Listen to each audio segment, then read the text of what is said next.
everybody. I want to do a video about a topic that most people either don't understand completely what it is that these people do, or they don't want to believe what their jobs actually entail. Sorry, paint scratching the table. Also, I apologize. I have been a hot mess the last couple days. My anxiety has been through the roof. I'm going to talk about why here shortly, so just stay tuned for that. I also apologize if I get emotional while recording this. But I do want to talk to you about coal miners. I believe I have mentioned it before, and I know I've mentioned it before because of my book, Coal Miner's Wife. And obviously, my husband is a coal miner. He has been working at Consult Energy's Enlow Fork mine now for the past 5 years full-time, and he has interned with them every summer from 2010 through the summer of 2013, and then after he graduated he was hired on full-time the summer of 2014. So he's been there for a while. And a coal miner's job, even though we have gotten so advanced with technology and the way they run coal and produce coal and the air they breathe, everything has improved. So on that aspect, their health is better. The risk of black lung is not what it used to be. I believe it can still happen, but it's nothing like it was back whenever they first started doing all of this, whatever year that was, however many years ago. And their job, every time they go underground, they risk their lives just to provide for their families and keep the lights on for everybody. And it is not an easy job. It's a very dangerous job. And sorry, told you it's been rough. But everything that they do is because of what we need. We need energy. We need light. I mean, the coal miners are with each other more than their actual families. Just basing everything off of Andy's schedule, he gets a 28-day schedule, and he has to work 22 of those 28. So he only gets 6 days off every 4 weeks. And it's difficult at times to plan things. He can request days off, which he does, but it's not a guarantee that he even gets those days off. So we just kind of have to hope for the best and try not to make too many major plans. So with him, he has to go to work because he's a foreman. He has to be there an hour before his actual shift starts, and he has to stay a little bit longer when his shift ends because he has to fill out books whenever he's done of like the different violations and the work they did that day and everything else. And then before shift, he has to be dressed and ready an hour before to go underground, even though he doesn't cage down until 4 o'clock on afternoon shifts, which is the shift he's on now, which is why I said that. So he has to be there dressed and ready by 3 o'clock, and he has to hang out in the foreman's room and take calls before they cage down. So really, he's pulling a 9-hour day just doing that on top of having an hour drive to work and an hour drive coming home. So really he does about an 11-hour day on a good day if he's out on time. Most of the time he has to stay in. So those days turn into 12 hours, 13 hours, 14 hours just with work and driving. The coal miners that Andy works with are kind of like his family because of the amount of time they put in. They get to know each other a lot. Most of the time they are with the same crew, so they really get to know each other, and they just kind of become like this, as my husband sometimes puts it, a dysfunctional family. And you just really get to know everybody. And even if you don't hang out with them outside of work because you spend so much time with them there, you know you're going to go back and do this job with these people. You swing shifts together, you hang out, you talk, it builds a bond with these coal miners. And Andy will come home tired, exhausted, and I make it a point, especially on afternoons, the last 2 nights, I have been up since 2:30 with him, and it's been rough. It has been very rough, but you always pull through. And he'll tell me about his day. He'll tell me the good, he'll tell me the bad, he'll tell me the ugly. I know it's a rough job, and I know it's a very difficult and demanding job. So for me, my job as his wife is to always be there for him and support him and just be a listening ear if he has to vent or whatever it may be. And I stress. I do. Every time he has to go to work. And it wasn't too bad. It was actually like really bad whenever he first started. And it's frustrating in a way because they can't have phones underground. Not that I think they would get surfaced anyway. So I'll talk to Andy whenever he's driving to work. He'll call me on his way to work. And then whenever he gets off of 70, he'll call me when he makes it to work because he doesn't have service on some of these back roads leading up to the mine. So I'll talk to him for about 15-20 minutes before he has to go in and get ready. And that's it. We hang up the phone. I don't hear from him at all until he's heading home, until he's out of the mine and he's heading to his car. He'll shoot me a text if he's on afternoon shift, in case I'm sleeping, just to let me know that he's out. Or he'll call me whenever he makes it out on day shift and midnight shift. So from that amount of time, that very big amount of time, I don't know what's going on. I keep my faith that he's okay.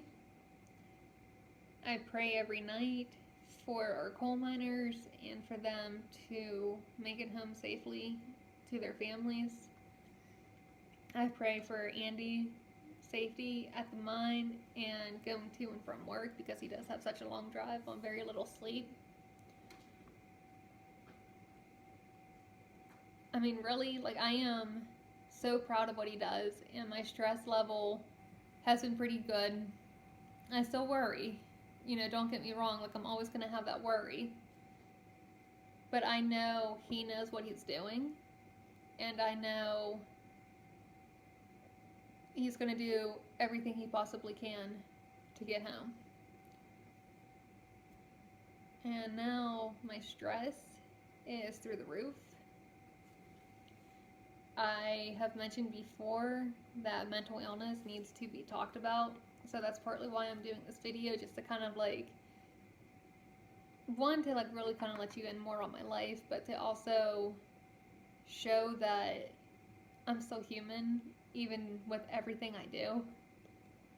And I'm going to tell you a story of what happened Thursday night on August 29th, 2019. I was laying in bed.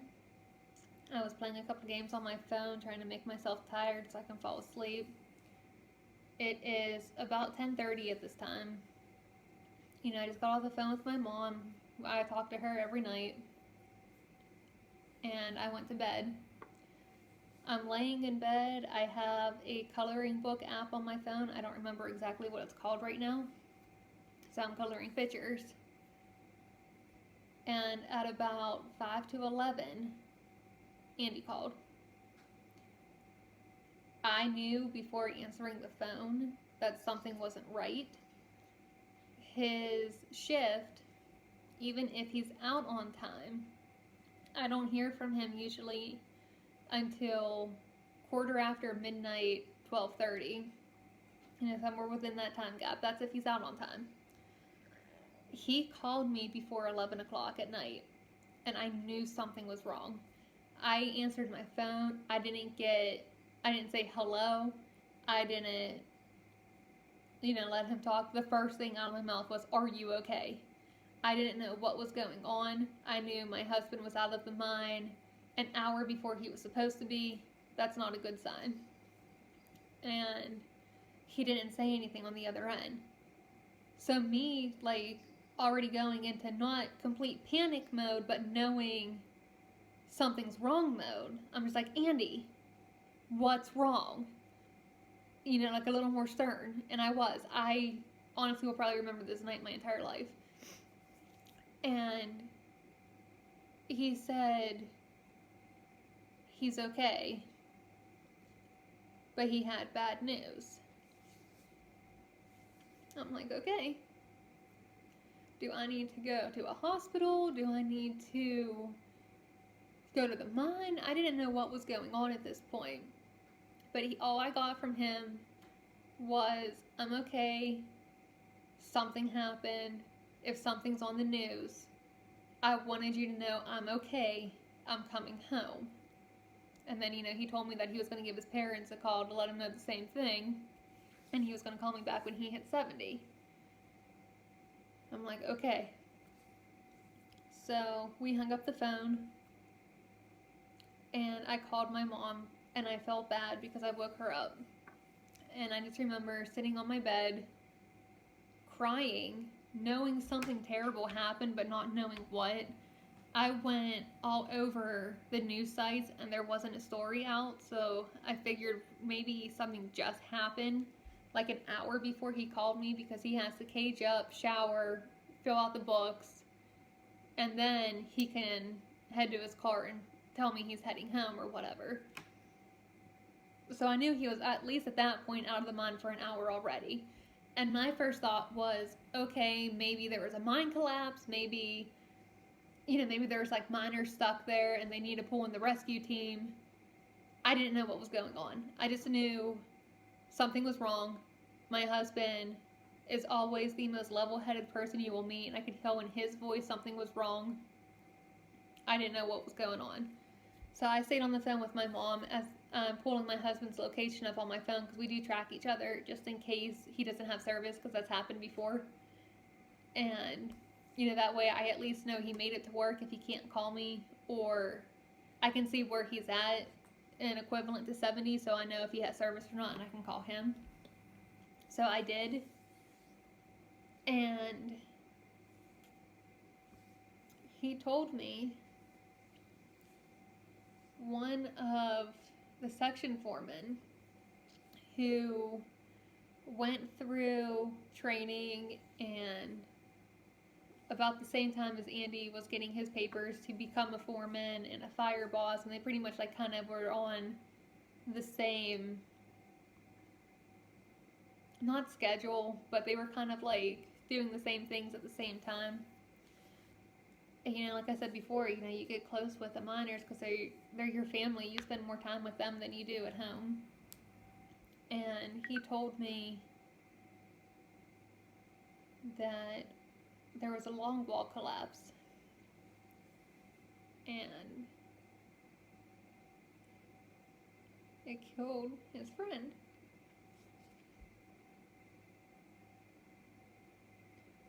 But at the time, he didn't know what was going on. he told me that at 6:30 in the evening, the radios were going crazy. Each foreman has a radio so they can stay in contact with other foremen, with the shift foreman, with mine foreman, whomever it may be. You have contact all around the mine, so you know who's where, what's going on. And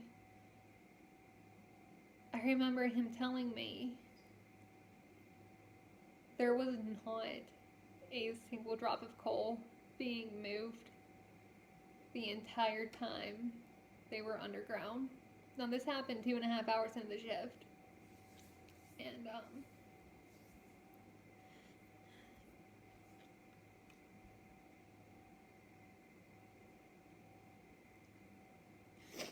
he just told me that every single person there was ear to ear with the radio. Whether you were a foreman, whether you were a miner who was salary, who worked under the foreman, it didn't matter. You were there listening, trying to figure out what was going on. And he told me that based on what was going on with the radio, that it wasn't good.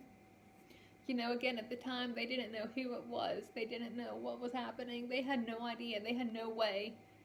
All they had was the conversations going back and forth over the radios. And, he told me that it took them like an hour and a half to 2 hours to get him out and out of the dirt, out of the collapse, out of everything, and out of the mine. And he said that they got, whenever I was talking to him, whenever he was heading home, that they had a pulse on him. They were able to bring a pulse back on him before they got him out. And then they life-flighted him to the local hospital. But at the time, whenever he was driving home, there wasn't an official word or anything. And he just knew that it wasn't good. And I'm so sorry for crying right now.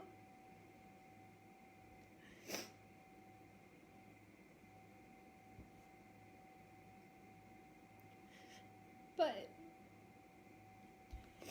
whenever he told me this, I went on my husband's Facebook page. And I was trying to, figure out answers, see what was going on, see if anything posted anything. And as he was driving home, I found out on Facebook from just about every miner who works with him that he didn't make it. He ended up dying at the hospital from what the news story said.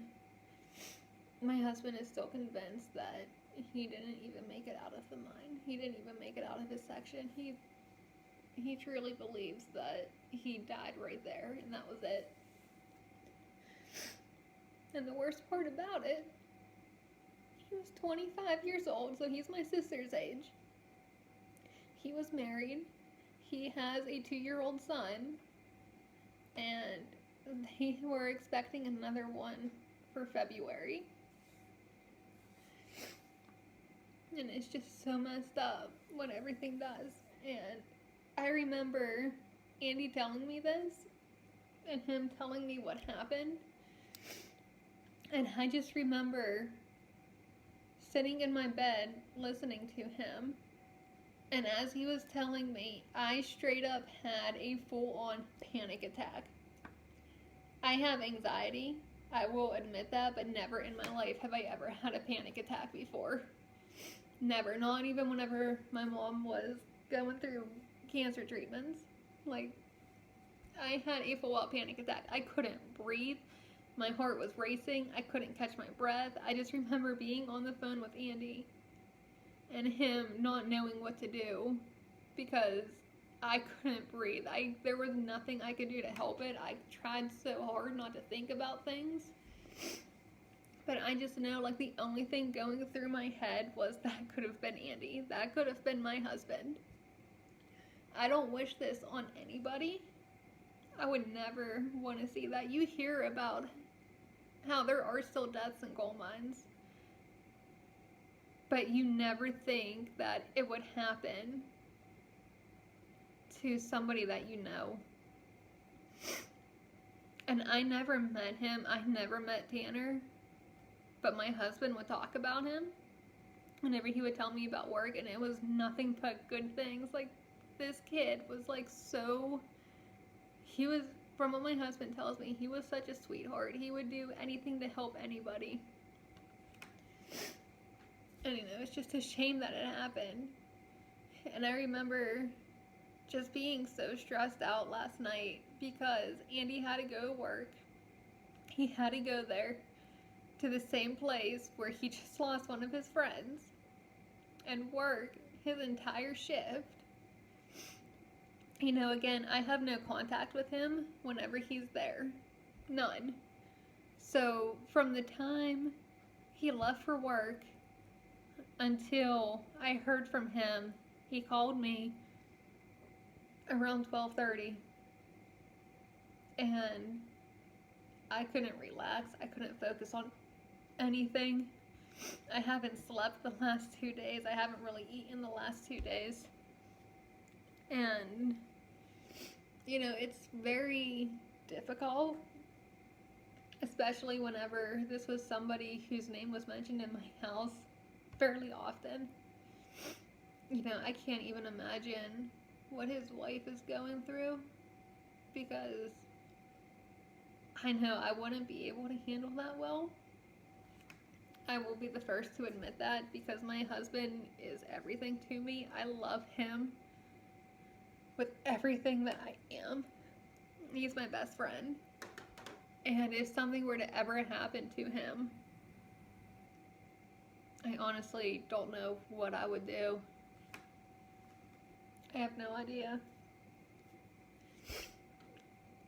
But just everything that happened, and the fact that these coal miners go in and they need to do this dangerous job, and they are so underappreciated. They are, in a way, looked down on because of what they do. But people have absolutely no idea the risk that these men take every day just for everybody. Granted, the pay is good, but it's not everything. Not even a little bit. And I wanted Andy to get out of the mines years ago. I don't care what he's making now. I don't care what he's ever going to make. Money means absolutely nothing to me. I just want him, and I want him to be safe. And I just need to know that he's just going to come back home every night after every shift. And it's terrifying to think about, and I try not to think about it. Like, I was able to kind of keep my anxiety and my stress under control for years, up until Thursday night.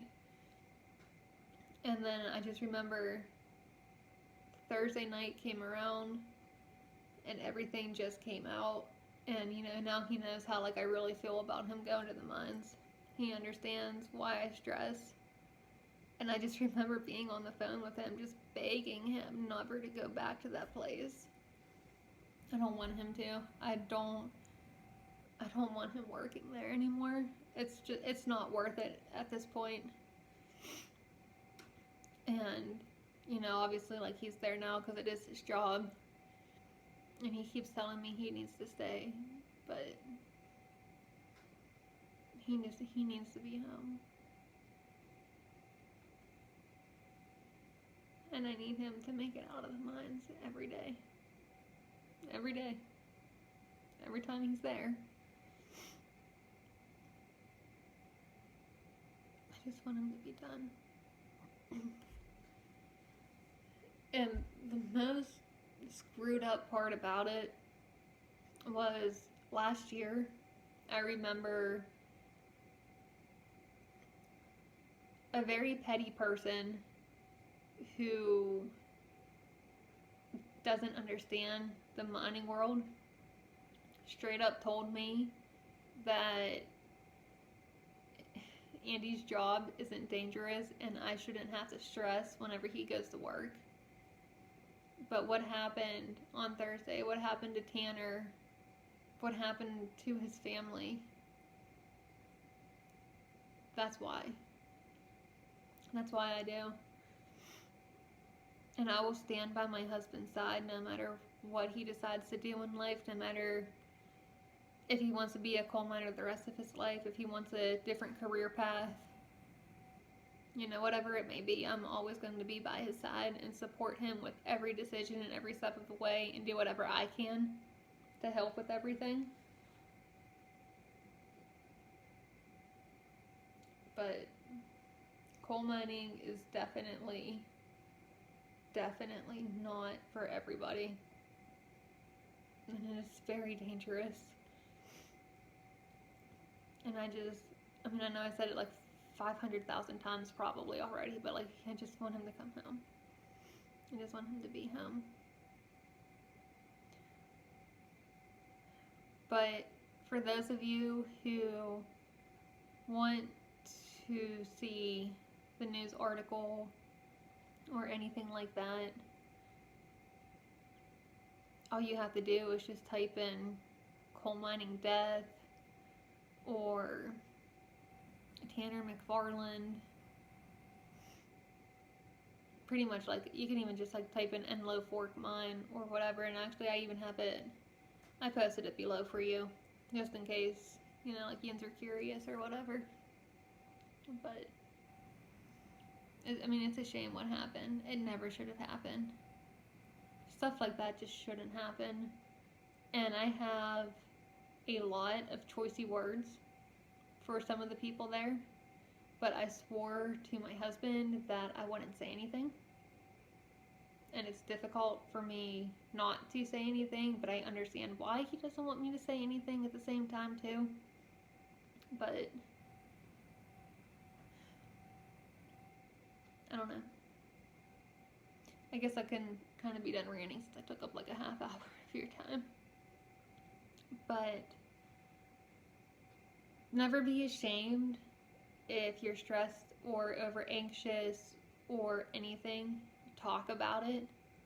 Be open about it. Really let your feelings known. Let everything inside of you just come out, even if you're just talking to yourself in the mirror. You need to vent. You need to open up about things, because keeping it bottled up inside of you, it's only going to drive you crazy and make things worse.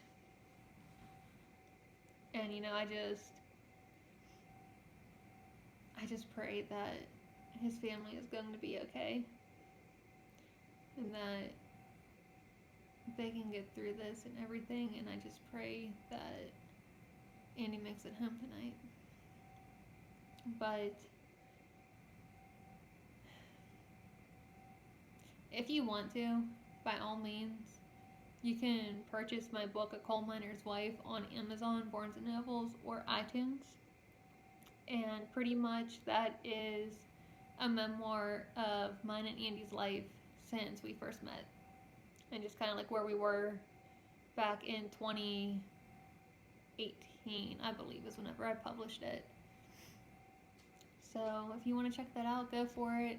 I have the Amazon link below, but like I said, you can get it at Barnes & Nobles and iTunes too. But until then, I guess I will chat with you guys later. Please subscribe to my YouTube channel. Be sure to follow me on social media. And I hope you all have a great rest of your day.